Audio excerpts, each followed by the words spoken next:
Alors. Regarde pas. Ah non, d'accord, ok. Ton premier spectacle. Alors, mon premier spectacle que j'ai vu. Regarde. Tu l'as bien calé là. Alors, le premier spectacle que j'ai vu, je pense que c'était un spectacle de Pierre Palmade qui s'appelait Premiers adieux au théâtre de Mâcon. Ton dernier spectacle. Le dernier spectacle, c'est le cabaret L'Interlope au studio de la Comédie Française de Serge Bagdasarian. La fois au théâtre où tu t'es dit waouh. Oh là là, tellement de fois. Je me rappelle m'être levé d'un bond de mon siège pour applaudir et en pleurant à la fin de Nora, de Mis en scène par Ostermayer. Placement libre ou numéroté? Mais ça, c'est de l'autre interview, ça. Non. Ah bon? Bah, comme j'arrive un peu, je suis un peu souvent en retard et que j'aime bien aller au théâtre, j'aime bien emmener de force des amis. Souvent, quand c'est placement libre et que c'est des petites salles, on n'est pas à côté, donc ça m'énerve. Donc placement libre. Donc placement numéroté. Quand c'est nul, est-ce que tu dors, est-ce que tu pars ou est-ce que tu subis? J'ai du mal à partir, sauf quand... non, c'est pas vrai, ça m'arrive de partir. Quand je connais personne, Ouais. je pars et que vraiment je m'ennuie. Et sinon, je m'endors. Et souvent je fais les deux, c'est-à-dire que je commence par m'endormir en me disant peut-être avec un peu de bol, je vais me réveiller aux applaudissements. Quand je me réveille et que je me rends compte que c'est pas fini, Il reste 2 heures. et qu'il reste 2 heures, je pars. Est-ce que tu lis les bibles? Ah oui, systématiquement. Je déteste ne pas avoir de Bible, mais je les lis pas avant, je les lis après. Je m'en sers comme générique. Est-ce que tu collectionnes les billets? Non, oh non, ça c'est fini. Toi tu les mets encore dans les toilettes? Non, mais je les ai tous. Ah ouais? Ouais. Mais t'en fais quoi? Je les regarde les soirs où je vais pas au théâtre. Parce que ta vie est sordide, mais quand on a une vie lumineuse, on ne garde pas les tickets. Tu gardes tes tickets de métro aussi? Non. Tu les regardes et tu te souviens de ton trajet, tu dis ah il était bien ce truc. Un truc qui t'agace chez les autres spectateurs, c'est qu'ils gardent les billets.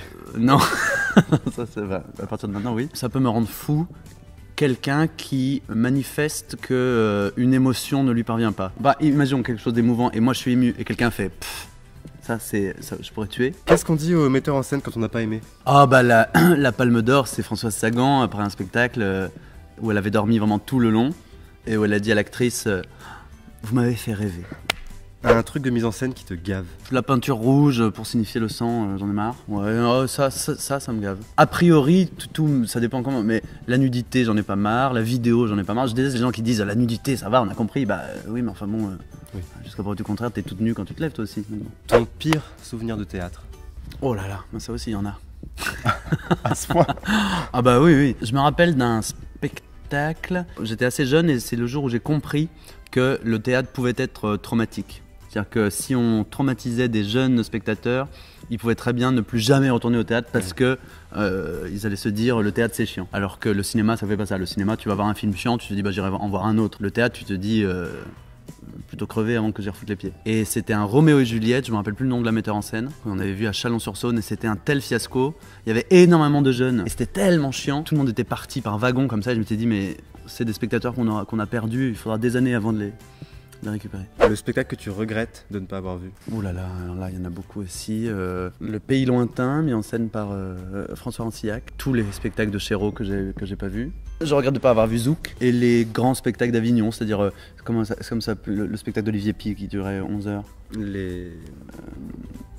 La Servante. Ouais. Voilà. Et puis il y en a plein, je regrette de ne pas avoir revu Billy Elliot en comédie musicale. Revu? Ouais, parce que j'aurais adoré le revoir. Non, Je mais... regrette de ne pas l'avoir vu. Ah bah ouais, c'était sublime. Bah merci Vincent. Bah de rien, non. À bientôt. À bientôt.